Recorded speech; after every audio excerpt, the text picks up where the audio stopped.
மிகவும் ஒரு அழகான ஒரு கதை இந்த படம். இந்த படம் வந்துட்டு டைட்டிலே வந்து காதலிக்க நேரமில்லை பயங்கர கேட்சியா இருந்துச்சு. அந்த நம்மளுடைய கிளாசிக் காதலிக்க நேரமில்லை அந்த டைட்டில் கிடைச்சது ரொம்ப சந்தோஷம். அதை எல்லாரும் அப்ரூவ் பண்ணது, இந்த கதைக்கு அது பொருந்துமான்னு நினைக்கும் போது அப்படியே அருமையா பொருந்திருந்துச்சு. ஸோ அதுவே ஒரு பெரிய கிஃப்ட் எங்களுக்கு. இந்த டைட்டிலை செலக்ட் பண்றதுக்கு முதல்ல ஹீரோக்கு தான் தேங்க் பண்ணணும். அண்ட் டைட்டில் கூட விட்டுட்டாங்க, அது என்ன நித்யா மேனன் முதல்ல, அப்புறமா ஜெயம் ரவி, அதுதான் முதல்ல ஒரு கேள்வியா இருந்தது. அப்படி என்ன உங்களுக்கு கான்ஃபிடன்ஸ் அப்படின்னு கேட்டாங்க. செல்ஃப் கான்ஃபிடன்ஸ் தான், வேற என்ன கான்ஃபிடன்ஸ், வேற எதுவும் கிடையாது. ஐ மீன் நான் எல்லாமே உடைச்சிருக்கிறேன்னு நான் நம்புறேன். சினிமாவில் இது ஒரு ஜாம்பி படம், ஒரு ஸ்பேஸ் படம் அப்படின்னு அது மட்டும்தான் உடைக்க முடியுமா என்ன, இதையும் உடைப்போம் தான் நம்ம எல்லாரும் பேசி உடைச்சோம். அது நான் வந்து இந்த மேடையில தான் அதை நான் சொல்ல முடியும். எவ்வளோ பேர் எப்படியோ ட்விஸ்ட் பண்ணிலாம் கேட்டு பார்த்தாங்க, உண்மை இதுதான். அண்ட் இந்த ஒரு விஷயம் மாறி இருக்கு அப்படின்னு நினைக்கும் போது எனக்கு பர்சனலா ஆஸ் அ ஹியூமனா, ஆக்டர்லாம் விட்டுருங்க, ஆஸ் அ ஹியூமனா எனக்கு ரொம்ப சந்தோஷமா இருக்கு. இது வந்து நான் ஷாருக் கான் சார் கிட்ட இருந்து தான் காப்பி அடிச்சேன். அவர் தான் முதல்ல அவர் கம்பெனியில முதல்ல ஹீரோயின் பேர் போடணும்னு ஆசைப்பட்டாரு. அதே மாதிரி நான் எப்பெல்லாம் பெண் இயக்குநர்களோட நான் வந்து நடிக்கிறேனோ, அப்ப ஒர்க் பண்றேனோ, அப்ப எல்லாம் இந்த மாதிரி பண்ணணும்னு நான் நினைச்சிட்டு இருக்கேன். அதுக்கு சப்போர்ட் பண்ணவங்க எல்லாருக்கும், என் ஃபேன்ஸுக்கு எல்லாருக்குமே ரொம்ப ரொம்ப நன்றி. உண்மை என்னன்னா, இது ஒரு மாயைய பெண் ஆணுன்னு நம்ம கிரியேட் பண்ணி வச்சிருக்கோம். பெண் இல்லாம ஆணுக்கு அர்த்தம் இல்லை, ஆண் இல்லாம பெண்ணுக்கும் அர்த்தம் இல்லை. இதுதான் உண்மை. இதே மாதிரிதான் எல்லாமே பிளாக் ஒயிட் எது எடுத்துக்கிட்டாலும் அந்த ஆப்போசிட் மீனிங் இருந்தா மட்டும்தான் அது மீனிங்காவே ஃபார்ம் ஆகும். ஸோ அந்த ஒரு வகையில வந்துட்டு ரொம்ப நல்ல விஷயம் நடந்திருக்குன்னு நான் நினைக்கிறேன். அண்ட் எனக்கு இப்போ எல்லார பத்தியும் பேசியிருக்கேன், நிறைய பேசியிருக்கேன். என்னை பத்தி கொஞ்சம் பேசலான்னு இன்னைக்கு ஒரு முடிவுக்கு வந்து இருக்கிறேன். யாரும் தப்பா எடுத்துக்க வேண்டாம், இந்த நேரத்தை அதுக்கு யூஸ் பண்ணலான்னு. ஏன்னா என்னுடைய கெரியர்லயும் லைஃப்லயும் இது ஒரு முக்கியமான டைமா நான் பாக்குறேன். அதனால இந்த முடிவை நான் எடுத்தேன். அதுக்கு சப்போர்ட் பண்ணுவீங்க நம்புறேன். ஒரு தம்ஸ் அப் காமிச்சிங்கன்னா நல்லா இருக்கும். Okay, thank you. நிறைய அவங்க நம்ம உங்க பேரு தெரியல எனக்கு, சாரி. சப்னா சொன்ன மாதிரி வந்துட்டு வெற்றி வந்தாலும் தோல்வி வந்தாலும் ஒரே மாதிரி இருக்கேன் அப்படிங்கிறதுக்கு என்ன காரணம்னா, இப்ப நான் சொன்ன ஆண் பெண் தான். வெற்றி இல்லாம தோல்வியும் இல்லை, தோல்வி இல்லாம வெற்றியும் இல்லை.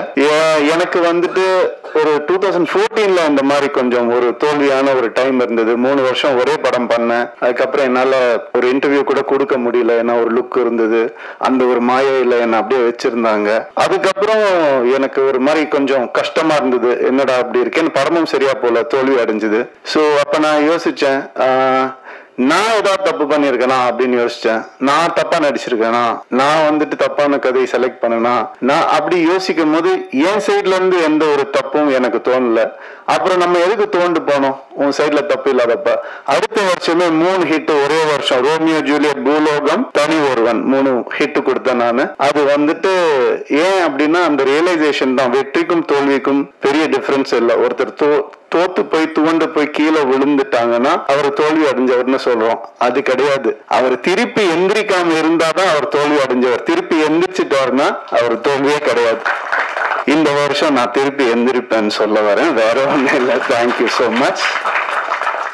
அதுக்கான நிறைய நல்ல படங்கள் ஒரு லிஸ்ட் என்கிட்ட இருக்கு, நல்ல லைனப்ஸ் என்கிட்ட இருக்கு, நல்ல திறமையான டைரக்டர்ஸ் என் கூட இருக்காங்க. அடுத்தது சுதா கொங்கரா மேம் கூட இன்னொரு படம் பண்றேன், பெண் இயக்குனர். ரொம்ப சந்தோஷமா இருக்கு.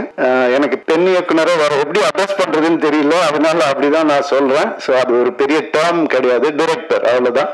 ஸோ இந்த மாதிரி நிறைய நல்ல விஷயங்கள் என் லைஃப்ல நடந்துட்டு இருக்கு. ஒரு நல்ல மாற்றங்கள் நடந்துட்டு இருக்கு. கிளியரா திங்க் பண்ண முடியுது. அண்ட் சந்தோஷமா இருக்கேன். Thank you so much. காதலிக்க நேரங்களை பத்தி கொஞ்சம் பேசிடுறேன். இந்த படம் வந்துட்டு பாலச்சந்தர் சார் எப்படி அவருடைய ஈரால நிறைய விஷயங்களை உடைச்சு புதுசா எந்த நெருடலும் இல்லாம காமிச்சாரோ அந்த மாதிரி கிரு வந்துட்டு இந்த படத்தை ஆஸ் அ ஃபீமேலா அவங்க பண்ணியிருக்காங்க. அவங்களுக்கு பாலச்சந்தர் சாருக்கு கிடைச்ச அந்த பேர் இந்த படத்து மூலமா கிடைக்கணும்னு நான் மனசார வேண்டிக்கிறேன். அண்ட் இந்த படம் பல உண்மைகளை வெளிக்கொண்டு வந்திருக்கு. உண்மைகள்னா ஒளிச்சு வச்ச உண்மைகள் கூட கிடையாது, நம்ம ஏத்துக்க முடியாத உண்மைகளை வந்துட்டு வெளிக்கொண்டு வந்திருக்கு. அண்ட் இந்த படம் இந்த ஜென்சி அப்படிலாம் நம்ம சொல்றோம் இல்லையா, வேற வழி இல்லை சார், நம்ம மாறிதான் ஆகணும். நீங்க வந்து பேப்பரும் பேனாவும் சில வருஷம் முன்னாடி பிடிச்சிட்டு உட்கார்ந்து இருந்தீங்க, இப்ப கேமராவை கையில பிடிச்சிட்டு உட்கார்ந்து இருக்கிறீங்க. அந்த மாதிரி இந்த படம் சில மாற்றங்களை கொண்டு வரும். அது ரொம்ப நவீனமா இருக்கும், ரொம்ப மாடர்னா கண்டிப்பா இருக்கும். அந்த சில கான்செப்ட்ஸ் வந்துட்டு சொல்றது வந்து மிக தைரியம் வேணும். எப்படி வந்துட்டு கிரு வந்துட்டு ஒரு டயலாக், அதாவது உங்க எல்லாத்தையும் வந்து உங்களுடைய எல்லா பிரச்சனையும் வந்துட்டு ஃபெமினிஸ்ட் ஆங்கிள் திணிக்காதீங்கன்னு ஒரு ஃபீமேல் டைரக்டர் சொல்லும் போது அதுக்கான வேல்யூ வந்துட்டு 100 மடங்கு அதிகமாகுது. ஸோ அதனால இந்த மாதிரி விஷயங்களை பேலன்ஸா சொல்லி இருக்கிற ஒரு படம் காதலிக்க நேரமில்லை.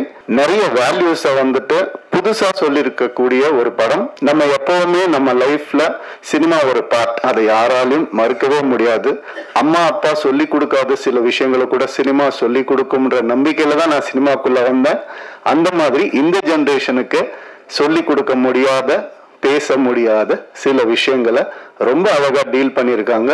இந்த மாதிரி திறமையான தைரியமான டிரெக்டர்ஸ் இன்னும் வரணும் தமிழ் சினிமாவுக்கு நான் ஆசைப்படுறேன். வர பொங்கலுக்கு இந்த படம் ரிலீஸ் ஆகுது. கண்டிப்பா தியேட்டர்ல வந்து பாருங்க.